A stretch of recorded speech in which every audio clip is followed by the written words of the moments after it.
Dark-skinned people who bully present-day white people for what happened 100 plus years ago is equally as racist. Before you go down voting me and calling me a white Klansman or some BS, hear me out. I get that what happened 100 plus years ago angers you and puts an ever-burning rage in your heart, but going up to a white person on the street and throwing racial slurs and profanity at them for something they had no control over is not only a clippy thing to do, but that also makes you racist as well. I'm sure everyone who was profiled for being white and being called a slave owner etc. will tell you that stuff is stupid and unfair because it's something they have no control over. If you want to be an ass to anyone for some stuff like this, go up to that one racist ass white person and spill out your feelings to your heart's content. Honestly, I don't care if this gets downvoted and I get PMed telling me I'm racist. I honestly just need to get that off my chest.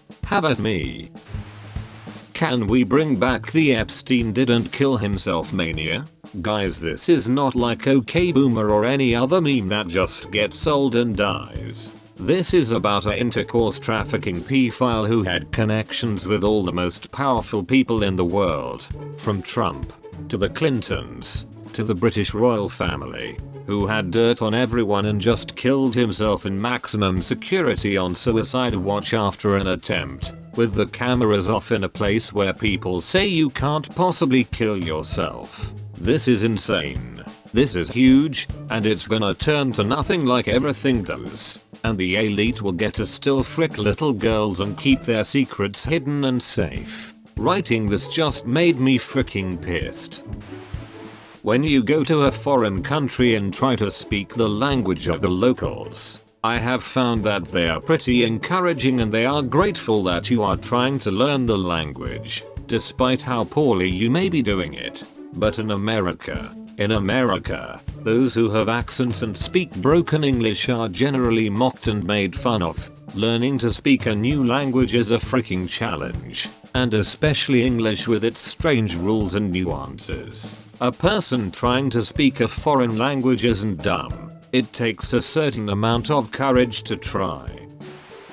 If you're against mandatory organ donor registration, then you can't be pro-life. I was talking to my mill and she said that she's not an organ donor. I asked her why and she just said preference. I brought it up later, and as a genuine question I asked my fill why people aren't just automatically signed up to be organ donors. It makes so much sense in my mind. My mill immediately pipes up and says because that's taking away your freedom of choice. This really set me off because both of my in-laws are extremely outspoken pro-lifers. Whenever I bring up the fact that it's a choice for the individual woman to make, I'm immediately shot down with the whole "it's a bye-bye, the have RGHTS, it's a murder" argument. So if it's not up to a woman what she can do with her body, why should dead bodies have that choice? If you're dead you don't need your darn organs. Someone else does, desperately. So why is your dead body more important than their life? And why is the clump of cells more important than someone who is very much alive? It's completely ridiculous and it doesn't make any sense to me whatsoever. I freaking hate Caitlyn Jenner and people just won't listen. Why? As soon as you say you hate this literal piece of poop, you get slapped with a transphobe, homophobe, sexist label. I could not care less whether she has a rooster, a taco, or both for that matter. She is a piece of poop. If you didn't know, she killed someone because she was texting and driving, and then sued the family of the victim saying they didn't deserve any compensation, and then never even apologized. Then this piece of poop wins Times Woman of the Year. I normally think white privilege is a bullpoop concept, but she is a stark example of it. Proves money can buy anything. This sexuality thing is getting out of hand. Number. I don't have to respect your pedophilia. No, I don't have to respect the fact that you have intercourse with trees. No, I don't have to respect your desire to frick animals. You're gay? Cool. You'll be? Cool. You're straight? Cool. You're having intercourse with a consenting adult that's of right mind? Cool. Stop trying to make these things simply taboo. Wanting a child sexually isn't taboo. It's wrong. Having intercourse with an animal is wrong. If you want to frick a pile of leaves, do it where I don't have to see your ass bobbing up and down as I walk down the street. Not every sexuality. What I mean is not every kink or desire. Apologies for the wrong word choice. Is something people should be okay with. There's a difference between discriminating of homosexuals, which is wrong, and accepting the rape of a child, which is also wrong. People need to chill the frick out. I am sick to death of being told bisexuality needs to include attraction to non-binary people. I don't owe anyone my attraction. I'm a bisexual man. Coming to terms with and embracing my bisexuality was super hard for me. For all kinds of reasons. And recognizing my sexuality and being open about it was brilliant for my sense of self-worth and confidence.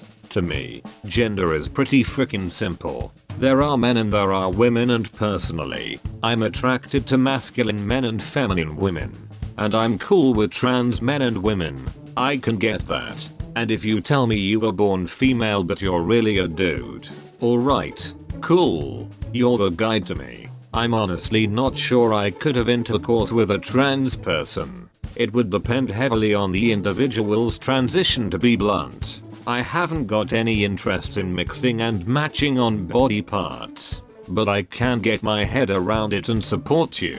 Now I really don't get this non-binary stuff. Feels like after not being a thing for the entire history of the LGBT rights movement, suddenly you can't go to anything or go anywhere intended for LGBT people without it being filled with non-binary people. Almost all of them under 30 and with a particular look. But you know what? I don't have to get it. It's fine. If this feels right for you, then fine.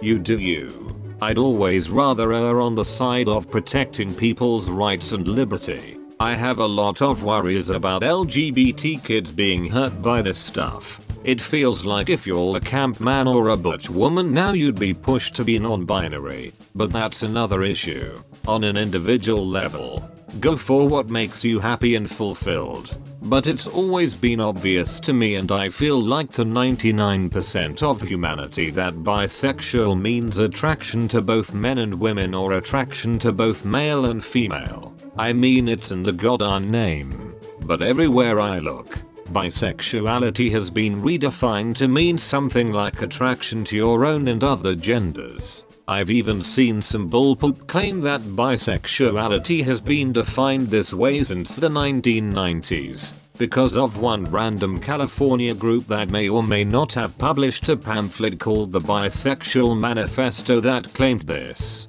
and which, as far as I can tell, wasn't even mentioned anywhere on the internet pre-2008, but now gets cited in academic journals. And if I don't agree with this definition, I'm being bigoted, and it's my duty to be attracted to non-binary people. Number. Frick off. Get your own thing. I love men and I love women.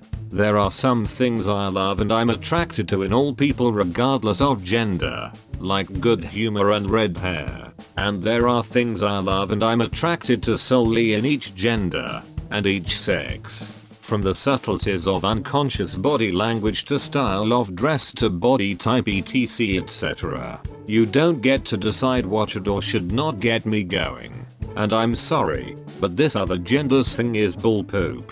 Non-binary. Fine. Again, you do you. But if we start going beyond that, things get comical fast. Gender is partly socially constructed, sure. No inherent reason for boys to prefer blue to pink and all that jazz. But a ton of that social construct has obvious, strong biological roots. I mean, frick. Surely trans people demonstrate that. And non-binary surely just means you don't feel comfortable embracing either man or woman, so you're sitting this one out. I don't get how or why it should mean there's suddenly 1,000 genders. That makes gender meaningless. which seems contradictory for people who don't shut the heck up about it. And here's what really freaking confuses the heck out of me. I'm told that I need to broaden my understanding of this stuff and make people who don't think they're a man or a woman feel comfortable. And I say okay, fine.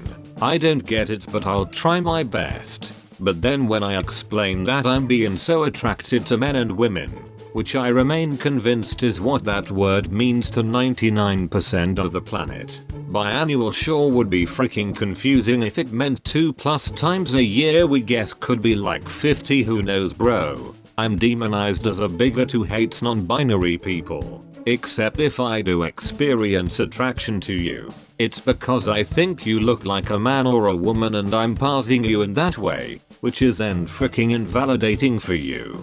And I'm still a bigot when I then say I've no interest in dating you when I find out you identify as non-binary. Please, dear freaking God, just let us be in peace. I think it's really weird how Drake texts with very young Hollywood celebrities and how those young girls get sexualized. Millie Bobby Brown, 15, an actress. I believe he was already texting her when she was 14. Billie Eilish, 17, a singer, and I believe it started with her when she was 16. This 33-year-old man is texting very young girls privately frequently, and it's very odd to me. Both girls said it in interviews while being all amazed about getting praised from him and how nice he is in those texts. In the case of Billie Eilish, you could think he'd maybe send her a text about working together or whatever, but that still should go through an agent or a label. While with Bobby Brown it's a kid actor where there's no real connection. Hollywood freaks me the frick out, and a lot of these things seem super normal. They even had Scarlett Johansson as a 17-year-old play a 21-year-old woman that met Bill Murray in Japan in Lost in Translation, where through the whole movie there's a sexual tension between the two. Imagine that, having your 17-year-old daughter play a 21-year-old alongside a much older man in a movie where you can feel a sexual tension. I'm just very afraid about the weird stuff that could be happening in Hollywood with all the Epstein type of figures that could be hanging around them all, grooming little girls. There's some crazy scandal going to happen in the future where everyone is going to act all surprised in Hollywood, while they all could know what could have been going on. Even if Drake wouldn't have any malicious intent, why the frick would you even text a fricking 14-15-year-old girl? You really need to praise her that badly and text with her frequently? You don't have any friends your age? You can't just tweet her in public with a compliment if you want to be supportive of her acting, singing? Why even try not to avoid threads like these with people suspecting you're a freak? You think it's normal to text with a little girl you don't really know, even if you knew her as a friend of her parents? That would still be weird as frick. Imagine that, an old teacher neighbor, your 35-year-old barber just casually texting with your 14-year-old daughter. Wait, what? That can't be okay.